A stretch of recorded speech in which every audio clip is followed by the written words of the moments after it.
gabinete pastoral por jovens com essas dúvidas. E eu vou dizer para você como é que eu respondo quando um jovem faz essa pergunta, porque normalmente é jovem, né? Dificilmente alguém de 70 anos vai no gabinete e dizer: pastor, eu queria fazer uma tatuagem, né? Dificilmente, normalmente o jovem faz essa pergunta. E eu peço esse jovem sempre para abrir a Bíblia em 1 Samuel 16, verso de 1 a 13, e diz assim a palavra de Deus: o Senhor disse a Samuel: até quando terás dó de Saul, tendo eu rejeitado, para que não reine sobre Israel? Enche o teu vaso de azeite e vem, e eu te enviarei a Jessé, o belemita, porque escolhi um dos seus filhos para ser rei. Mas Samuel disse: como podereis ir? Saul descobrirá e me matará. Então o Senhor disse: leva contigo uma bezerra e diz: vim oferecer sacrifício ao Senhor. Tu convidarás Jessé para o sacrifício, e eu te direi que deverás fazer. Ungirás para mim aquele que eu te indicar. Samuel fez o que o Senhor tinha dito. Ele chegou a Belém, e os líderes da cidade foram tremendo ao seu encontro e perguntaram: tu vens em paz? Ele respondeu: venho em paz. Vim oferecer sacrifício ao Senhor. Santificai-vos e vinde comigo ao sacrifício. Ele consagrou Jessé e seus filhos e os convidou para o sacrifício. Quando entraram, Samuel viu Eliabe e pensou: certamente esse é o ungido do Senhor. Mas o Senhor disse a Samuel: não dê atenção à aparência ou à altura dele, porque eu o rejeitei, porque o Senhor não vê como o homem vê, pois o homem olha para a aparência, mas o Senhor olha para o coração. Depois Jessé chamou Abinadab e o apresentou a Samuel, que disse: o Senhor não escolheu este. Então Jessé apresentou a Samar, mas Samuel disse: o Senhor também não escolheu este. Assim Jessé apresentou 7 de seus filhos a Samuel, o profeta, mas Samuel disse a Jessé: o Senhor não escolheu nenhum destes. E Samuel disse mais a Jessé: estes são todos os teus filhos? Jessé respondeu: ainda falta o mais novo, que está cuidando das ovelhas. Então Samuel disse a Jessé: manda trazê-lo, porque não nos sentaremos para comer até que ele venha aqui. Jessé mandou buscá-lo e apresentou a Samuel. Ele era ruivo, de belos olhos e de boa aparência. Então o Senhor disse: levanta-te e unge-o, porque é este mesmo. Então Samuel pegou o vaso de azeite e o ungiu diante dos seus irmãos. E daquele dia em diante, o Espírito do Senhor se apoderou de Davi. Depois Samuel se levantou e foi para Ramá. Ponto. E que o Senhor nosso Deus abençoe as nossas vidas sempre que lemos a sua palavra. Amados, a Bíblia conta que o profeta Samuel recebeu uma ordem de Deus: ungir um rei para Israel que substituísse Saul, o primeiro rei ungido. Então ele foi até a casa de Jessé em Belém para consagrar um dos filhos daquele homem. Quando estava no lugar que Deus havia mostrado, Samuel ficou impressionado com a aparência e o porte físico de um homem chamado Eliabe, filho de Jessé, e logo pensou, no versículo 6, certamente está diante de mim o rei de Israel.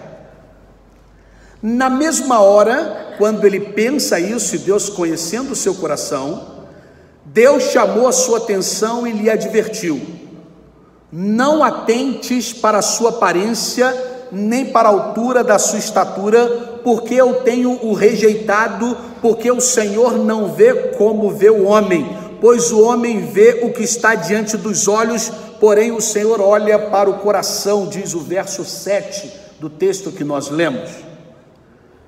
Samuel quis ungir o novo rei de Israel apenas com seus olhos humanos, mas acabou sendo corrigido por Deus. Então nós devemos entender que a nossa visão humana, ela é muito limitada, mas a visão de Deus enxerga muito mais além e bem diferente de nós. Sendo assim, eu quero fazer algumas afirmações essa que eu sempre uso quando eu vou tratar desse assunto com um jovem, como eu disse a você. Primeira coisa, a visão de Deus vê o melhor de nós. O melhor de nós. Diferente dos seres humanos, que procuram olhar primeiro os nossos defeitos, Deus procura olhar primeiro as nossas qualidades. Muitas pessoas se sentem fracas e incapazes, e por isso elas não conseguem ser felizes.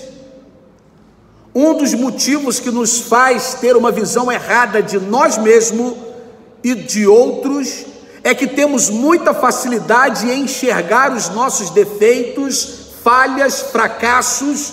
Isso nos rouba a alegria. Também temos uma visão errada das outras pessoas e acabamos julgando-as de acordo com as suas limitações, de acordo com seus defeitos, de acordo com suas mazelas. Quando eu olho para Moisés, sem terra, fracassado, morando de favor na casa do sogro, e se não fosse bastante, ainda era gago, e aos nossos olhos, aos olhos humanos, aquele homem não teria nenhuma perspectiva de futuro. Mas Deus, diferente de mim, de você, honrou e o transformou no grande libertador de Israel. A verdade é que nem mesmo Moisés se achava capaz de realizar as obras de Deus, pois ele era tímido, tinha uma visão distorcida de si mesmo. Porém, Deus sempre vê o que há de melhor em nós, e a história de Moisés nos mostra a grande diferença entre o homem e o Senhor. Nós vemos a fraqueza do outro, Deus vê o seu potencial. Ele chama os rejeitados, chama os tímidos, chama os esquecidos e os torna valentes e vencedores. Esse é o nosso Deus que nós servimos. Segunda coisa, a visão de Deus vê além da aparência. A visão humana, queridos, costuma valorizar os dons, a beleza exterior, o nível social, a formação acadêmica, a formação familiar, a cultura, a capacidade intelectual e tantos outros atributos. Mas para Deus essas coisas não são importantes ou não são prioritárias. Enquanto nós nos preocupamos com os rótulos, o Senhor prefere enxergar o conteúdo. Vou repetir: enquanto nós nos preocupamos com rótulos, Deus se preocupa com o conteúdo. Você lembra da história, voltando à história aqui de Samuel, história essa bastante conhecida nossa. Samuel, profeta, irmãos, homem de Deus, inquestionável, mas a princípio ele valorizou o superficial e visível apenas aos seus olhos. Quando olhou aquele guerreiro, o filho mais velho, um porte físico atleta, um homem de luta, ele falou: pô, é esse cara, ele é o rei. E é exatamente por isso que nós somos facilmente enganados, porque nós olhamos muito para a aparência. Nós rejeitamos o pobre, o fraco, o sem instrução, o que não é bonito e etc. Justamente esses que Deus acolhe é quem normalmente a gente rejeita. Nós normalmente rejeitamos aquele menino da igreja que dá mais problema. E muitas das vezes esse é quem Deus tem cuidado de maneira especial. Se dependêssemos de nós, essas pessoas não teriam uma oportunidade sequer de crescer.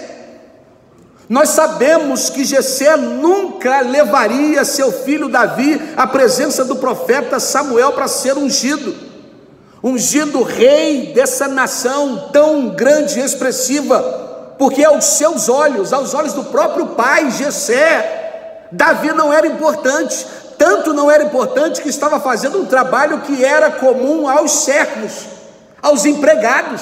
Estava lá na roça cuidando das ovelhas, enquanto os outros filhos estavam em casa, na bem boa. Isso acontece também nas nossas famílias. Como é difícil saber que não somos valorizados dentro da nossa própria casa. Ainda bem que Deus vê a sinceridade do nosso coração e não a nossa aparência. Mas há uma terceira coisa que esse texto me chama a atenção, e eu faço questão de enfatizar quando falo desse tema de tatuagem e piercing. A visão de Deus vê o futuro. Enquanto os olhos humanos te julgam por aquilo que você aparenta ser no momento, Deus olha para você, para quem você será amanhã. Eu fico imaginando alguém passando na estrada e vendo aquele jovem Davi, 16 anos, sentado no chão com um cajado, e em volta dele algumas ovelhas, e ele todo sujo, sentado no chão, cheio de carrapicho. E eu fico imaginando alguém passando pela roça, passando na estrada, devia pensar, sei lá, olha o da roça lá. Mal sabia que aquele da roça em breve se tornaria o maior rei de toda a história da humanidade. Porque quem olhasse naquele momento para Davi, para o presente, não sabia o que Deus tinha reservado para ele para o futuro. Irmãos, nós não sabemos o que nós temos, o que Deus tem reservado para os nossos filhos. Quem sabe daqui da nossa igreja, dos nossos filhos, um se tornará presidente da República do Brasil, um ou uma, senador, um general, um juiz, um procurador, um pastor, um servo fiel. É muito bom saber que Deus está vendo o nosso futuro e o futuro dos nossos filhos, independente do presente. Eliabe, apesar do seu porte físico e boa aparência, a Bíblia diz que ele foi rejeitado por Deus. A Bíblia conta que os 3 filhos mais velhos de Jessé, Eliabe, Abinadab e Samar, tinham seguido Saul durante a guerra, mas assim como todos os outros homens do exército de Israel, fugiram ao serem confrontados por Golias. Deus sabia disso, Deus tinha visto isso. Será então que algum desses deveria ser ungido rei do povo de Deus? De modo algum. Quem diria que o jovem e esquecido pastor de ovelhas Davi venceria o gigante e seria escolhido rei? Quem diria que o tímido Moisés se tornaria o grande libertador de Israel das mãos do faraó? E o que podemos dizer da vida dos nossos filhos, irmãos? Nós não sabemos o que serão. No presente estamos olhando eles, mas nós não sabemos qual futuro Deus está reservando para eles. E eu creio que é futuro de vitória, porque Deus tem poder para usar os seus filhos. Então, pastor, o senhor está querendo dizer com isso que, já que não importa o externo, eu posso fazer tatuagem e colocar piercing? Deixa eu ser mais claro para você. Você já se perguntou como era Jesus? Já se perguntou? Um dos hinos mais antigos da época da Eliane, que ela uma vez me ensinou, que é chamado Rosto de Cristo. E esse hino fala justamente de alguém tentando imaginar como era o Senhor. Sempre que eu leio a história de Cristo, eu fico a pensar com grande emoção no privilégio que muitos tiveram em ver o seu rosto e sentir sua mão. Eu também queria a mesma alegria de vê-lo bem perto, bem juntinho a mim, olhar em seus olhos serenos e meigos, tal como eu seria tão feliz assim. Eu queria saber como era o seu rosto, embora eu sinta que era muito lindo, inspirava fé e também esperança. E assim vai. Como era? Quando você se depara, esse hino vai falar das gravuras pintadas de Jesus. E quando você se depara com uma imagem pintada ou esculpida de Jesus, você pergunta: será que ele era assim? Cabelos longos, barba ralinha, olhos claros, nariz afinado, um queixinho com um negocinho aqui, né, bem italiano. Quando eu olho para os 4 evangelhos, Mateus, Marcos, Lucas e João, eu vejo 4 escritores e nenhum deles, usa nenhuma frase para dizer como era o Salvador. Nenhum deles. Leia e releia Mateus, Marcos, Lucas e João, e você não verá em nenhum momento qualquer um dos autores dizendo como era o nosso Salvador. Por quê? Como Jesus era por fora, eu não sei, que a Bíblia não diz, mas eu sei o que o seu interior era. Era lindo, mas tão lindo, que não compensava gastar uma frase sequer falando do seu exterior. Não valia a pena citar uma única frase para falar do seu exterior, porque o que estava de especial, o que tinha de especial, o que tinha de melhor estava dentro e não fora. Os escritores do Novo Testamento ficaram tão impactados com o conteúdo de Jesus que se esqueceram de mencionar a sua aparência, ou seja, acharam que a sua aparência era irrelevante. As páginas da biografia de Jesus foram gastas apenas para falar o que realmente importava, que era o seu coração. Se alguém fosse escrever uma biografia sua, quantas páginas seriam gastas para falar do seu exterior e quantas seriam necessárias para falar do seu interior?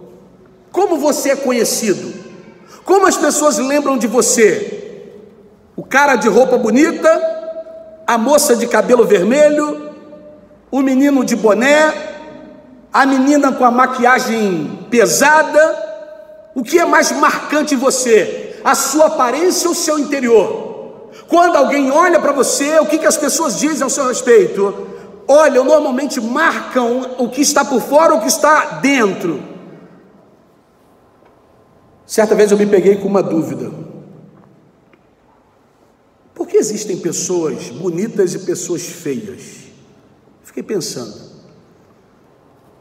Por que algumas pessoas são mais favorecidas fisicamente e outras não? Mas o Espírito Santo me fez, ao ler o versículo de 1 Samuel, versículo 7 do 16 que nós lemos, quando Deus diz que a gente não deve se impressionar com a aparência, nem com a altura do homem, porque ele rejeitou, porque não julgo como as pessoas julgam, elas olham para a aparência, mas eu olho para o coração. E eu fiquei pensando, meu Deus, como o olhar de Deus é diferente do nosso. Como para Deus, alguns têm a linda aparência externa, mas são feios por dentro. E outros são feios por fora, dentro desse padrão aí que se impõe, mas são lindos por dentro. Ou lindos por fora e também lindos por dentro, e outros feios por fora e feios por dentro também. Ao criar o homem, a vontade de Deus era que ele fosse admirado e reconhecido pelo que ele era, e não pela forma que ele se apresentava. Por isso criou o nu. Poderia ter criado ele com a melhor roupa. Deus podia ter feito Adão com a roupa mais bonita, da pele do animal mais belo que existisse na face da terra. Mas Deus, quando o apresenta nu, mostra de forma muito clara que Deus não se preocupava com a aparência. Infelizmente, esse mundo tem conseguido plantar dentro de nós que devemos valorizar mais a embalagem do que o conteúdo. Nós passamos horas gastando fortunas, investindo em algo que vai voltar a ser pó da terra daqui a alguns anos. Porém, nós gastamos tão pouco financeiramente, tão pouco tempo, investindo naquilo que vai durar eternamente. Lembre-se, Deus não vê como o homem vê, Ele vê o seu coração. Pastor, para de enrolar, fala o que realmente que nós queremos saber. Fazer tatuagem e colocar piercing é pecado? Me perdoe eu lhe frustrar, mas eu não sei lhe responder. Eu não sei lhe dizer se o que você quer fazer com o seu exterior é certo ou errado. Porque há mesmo desenho que se faz no braço, hoje as mulheres também fazem na sobrancelha. E qual o erro? Qual o pecado? Mas o que eu sei, o que você pode fazer com o seu interior. Isso eu sei. Eu sei o que você poderia fazer para agradar o coração de Deus e fazê-lo sorrir. Isso eu sei. Que é investir no que é eterno. Investir no que é eterno. Ser o mais parecido possível com o primogênito de Deus, com Jesus. Ser a cópia de Jesus. Sendo realmente belo por dentro. Porque essa carcaça, rabiscada de tinta, ou sem nenhuma tinta, ela vai voltar ao pó. E a questão é, e a eternidade? Será medida de que forma? Se minha pele era rabiscada ou não, ou se eu produzia frutos que meu interior falava mais alto do que o meu exterior. De verdade eu não sei se é pecado, porque algumas coisas são muito novidade.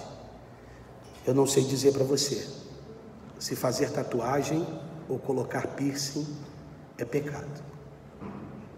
Mas uma coisa eu sei, Deus está mais preocupado com o que você tem dentro do que o que está do lado de fora. Seja mais parecido com Jesus, porque no momento em que a gente se parecer com Jesus, o nosso exterior, ele vai então falar aquilo que tem no interior. Eu não sei o que você faz, mas o que eu sei é, movido pelo Espírito Santo de Deus, algumas coisas já não se tornarão mais importantes para nós, porque nós investimos mais, preferimos investir naquilo que é eterno. Outro dia um jovem me procurou, dizendo justamente com essa pergunta. Falou, pastor, eu gostaria de fazer. E minha mãe falou que isso é muito caro. E minha mãe falou que isso é apenas vaidade. Mas essa mesma mãe que dizia que eu estava querendo ser vaidoso e vaidade é pecado, essa mãe, pastor, a minha mãe, colocou silicone, fez lipoaspiração, colocou no dente, aqueles novas porcelanas. Eu fiquei sem saber, porque a vaidade só é pecado para mim. Sabe por que nós estamos perdendo os nossos filhos, irmãos? Nós somos legalistas demais. É por isso que nós estamos empurrando nossa juventude para fora. É por isso que nós estamos perdendo os nossos filhos. Porque em vez de valorizar o que ele tem dentro, nós estamos preocupados com a aparência dele. Eu não estou dizendo com isso que deve ser oba-oba. Eu estou dizendo que se a gente valorizar o interior, o exterior vai ser reflexo do interior. É isso que eu estou dizendo. O que eu estou dizendo é que quando o Espírito Santo faz morada na nossa vida, a gente passa a ouvir o Espírito Santo de Deus, e aí ele que vai dizer o que é bom ou o que é ruim, o que é certo ou o que é errado. E não o pastor, não a igreja, mas o Espírito Santo de Deus. Porque o que é errado às vezes agora, vou me tornar repetitivo, mas só para ilustrar, e eu já estou finalizando. Há 50 anos atrás, ou nem isso tudo, na Igreja Batista se excluía quem jogava bola, quem jogava futebol, era excluído da igreja. Hoje, o futebol tem sido uma grande ferramenta para entrar nos países árabes. Os nossos missionários estão indo como treinadores de futebol, abrindo escolinha de futebol. É uma estratégia de Deus para a evangelização. Então, às vezes, o que nós estamos vendo no presente aqui, achando errado, lá no futuro, Deus tem grandes bênçãos para isso. Torno a dizer, eu não sei o que você vai fazer com o seu exterior, mas com o seu interior, eu gostaria que você permitisse que o Espírito Santo de Deus fizesse morada. E ele fazendo morada, ele vai te dizer o que você deve fazer ou não deve fazer. Amém, meu irmão? Que Deus te abençoe imensamente, que você possa ruminar isso. Eu sei que muitos de nós, por já sermos crentes mais antigos, temos opiniões até divergentes de tudo isso que foi falado nessa noite. Mas antes de você fazer qualquer crítica, sair daqui no seu coração, crítica do seu coração, antes de fazer isso, ou falar qualquer coisa, ore ao Senhor. Diga: Senhor, me ensine. Eu quero abrir mão do meu eu e ouvir o Teu Espírito Santo de Deus.